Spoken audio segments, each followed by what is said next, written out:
Jessica Tarlov has been eating good on Fox News, seeing as the Republicans have absolutely lost their minds with their obsession with Donald Trump. All she has to do is casually mention the truth, and they completely lose their minds.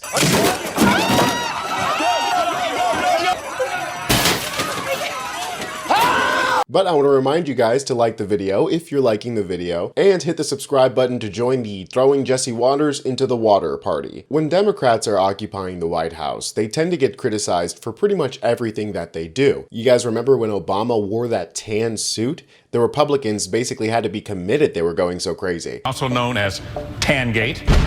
Tan suit, and how the tan suit made him look unpresidential. Whoever talked him into going into a tan suit, they're so desperate because of these low poll numbers, they're willing to do anything.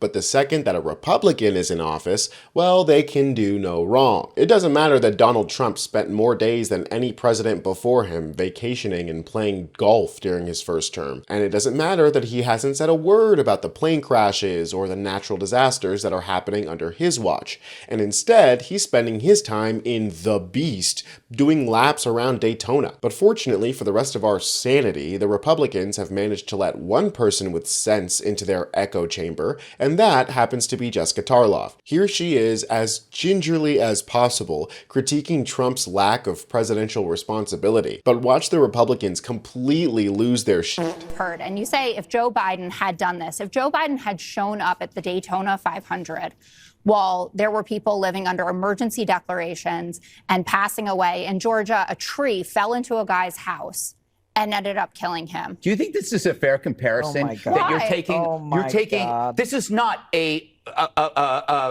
hurricane event. You're talking about storms. So he needs to respond to every single death? No. Then he wouldn't be president. Well, he needs to, I think, say something when the whole point was criticizing Joe Biden for absolutely everything that he ever did. Because he never did anything. Start with North Carolina. That's not true. We've gone through it multiple times about how quickly he signed emergency declarations. How about East Palestine? How about you just say that maybe you shouldn't be driving around a race car track when this is going on? Excellent point, Jessica. Point out the hypocrisy of Joe Biden getting blamed for basically anything bad that happened in these 50 United States. But right now, while there's historic floods in Kentucky, mind you, which is a product of a massive freak storm that's hitting the United States right now, just because it's not a hurricane doesn't mean that the floods aren't real. It doesn't mean that these people's lives don't matter. But I guarantee that the conservative media is not going to go to bat for the people of Kentucky like they did the people of North Carolina. Because when the residents of Asheville, North Carolina were underwater, Joe Biden was president. But while people in Kentucky are suffering, Trump is president. And we can't have any bad publicity, so we're just going to sweep that under the rug. I mean, it is absolutely disgusting the way they pretend that Donald Trump is some sort of God king, but at the same time they treat him like a big baby. Listen to the way that this Fox News reporter talks to this man, like an actual child. You get to take a ride around in the Beast. What is that like? I'll let you know in about 2 minutes because they're going to be going quite quickly, I understand. And you just got to meet some of the drivers. Are you going to get on the radio again and talk to them before the start of this? And I say they have a lot of courage doing this. You gonna go vroom vroom in the fast car, Mr. President? Oh yeah, I'm super excited. They go real fast, I hear. This is what the president is doing while we're having unprecedented floods and people are suffering because he fired and got rid of all of these services and outreach programs that the government was providing. I mean, it is so obvious that this is just a big media distraction so that his base doesn't look into what DOGE is doing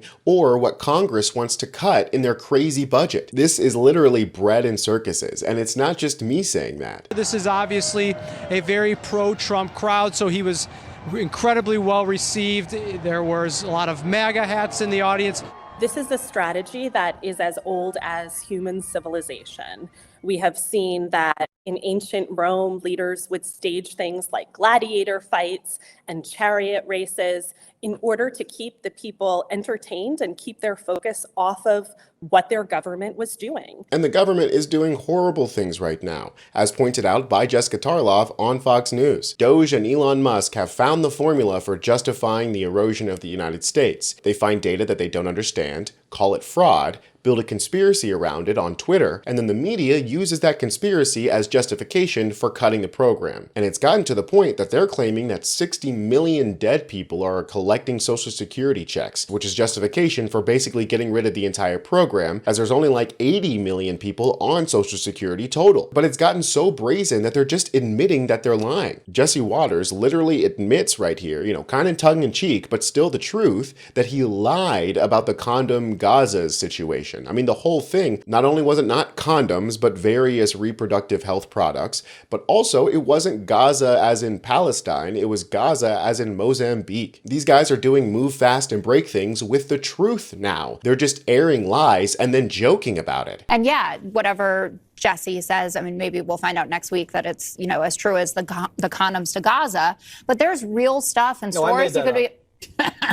Oh, cool. I did. Okay, so he made that up. Don't bother fact-checking it. It was made up. I mean, he's joking in the fact that he didn't literally make it up, but he knew it was a lie that somebody made up, and then he just ran with it. And it's not just one case. I can't believe people are actually believing that DOGE is finding fraud just because they say so with no actual proof of fraud. I mean, here's a list that's just about some of the things that DOGE has gotten wrong about USAID. They say gotten wrong. I say blatantly lied about. And these lies are just justification for the crazy cuts that they're doing. Not only are they firing people who are critical for our national security, they're firing people that no one would consider to be waste, like people who manage our national parks or people who support air traffic controllers at the FAA. Both of these industries have staffing shortages. So firing people just because they're probationary and you think that means something negative when really it just means that you're in your first couple of years at this current position doesn't mean you're making the government more efficient, you're making it more broken. If I removed vital organs of my body, I'm not making it more efficient, I'm making it harder for my body to operate. And they're trying to get the governmental body as sick as it can get before it keels over and dies. Here's one last clip from Jessica Tarlov dropping truth bombs on these fools, and pay attention to how none of the 4 Republicans on this panel can say anything in rebuttal. You need to talk about the 3,400 people from the fire service that were fired, for instance. I mean, Donald Trump was out in California talking about how we need more people working on this, that you need to be raking the leaves. Then we're firing people. There, 57% of the land in California is run by the federal government. So you need to do that. Firing these disease detectives when we have measles outbreaks, you could talk about that. Go out to your home constituents and talk about that. The nuclear weapons workers that were fired and then they had to get rehired because that was a mistake. Or even on a day like today, and I understand that the plane flipped over in Canada, that they're firing air traffic controllers and they're showing no cause, not based on performance or conduct for doing that. They did it Friday night on Valentine's Day at 7 p.m. So not you talk Valentine's Day. The best day of the year. No, but those are real stories that are affecting Americans on the ground. And I know what some of you might be thinking at this point, like, who cares? Like, they bring Jessica Tarlov on Fox News just so they can berate her and make fun of liberals and blah, blah, blah. Which is true, don't get me wrong. But I do think it's important to remember that the Republican Party isn't made up of just MAGA-brained fucking idiots, right? There are some moderate Republicans who are still playing team sports with the party. They still voted for Donald Trump, even though they don't necessarily like what's going on, right? Because that's the party that they support. And the position that Tarlov finds herself in allows her to be the only sane voice in a sea of propaganda. And you have been communicating a lot of frustrations I've been feeling alongside some family and friends who didn't expect all the chaos. And then he puts in parentheses, not to mention the tariffs, as our family owns a small business where all our products are made in China. So this is a 20-year-old bro, right, from the middle of the country, comes from a conservative family. They love Trump. And it only took, I got this a week ago, so it only took 2 weeks, this level of chaos, for him to feel strongly enough that he would write that down. I'm just a little bit glad to see that there is some switch happening in the minds of Gen Z voters who voted for Donald Trump because they bought into the propaganda that he was fighting for their best interests. Now, whether or not they're going to turn into liberals is another thing altogether. I'm Tony Hinderman with Really American, and I'll catch you next time.